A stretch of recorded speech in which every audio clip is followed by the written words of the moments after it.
Plane, l'avion, c'est un exercice de dos et de gainage.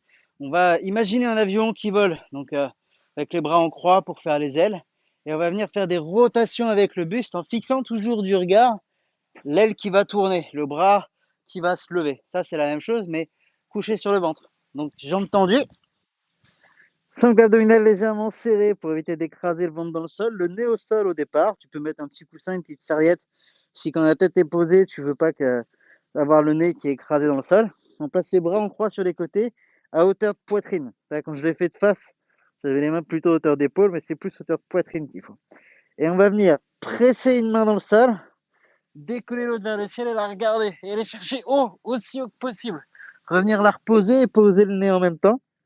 Et aller chercher de l'autre côté ensuite. Il n'y a rien qui bouge à part ce bras. Mais on l'emmène aussi haut que possible pour aller chercher de la tension dans le dos en montant. Il faut vraiment se servir de l'autre main qui est en appui pour écraser le sol, pour s'assurer qu'on ne bouge pas. Rien ne doit bouger. Tu peux même mettre de la tension dans les jambes, pardon, pour t'assurer que rien ne bouge. C'est la rotation là qu'on vient chercher. Cette rotation, elle met de la tension dans le dos à chaque fois, comme si on tirait un objet vers l'extérieur.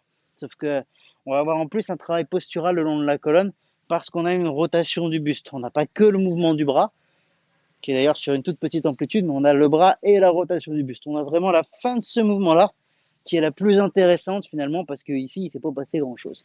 Donc c'est juste cette partie-là, et le fait de tourner la tête pour toujours regarder la main qui monte, met encore plus l'accent sur la rotation. Donc il ne faut pas oublier de suivre la main du regard et d'aller chercher vraiment le plus haut possible à chaque fois.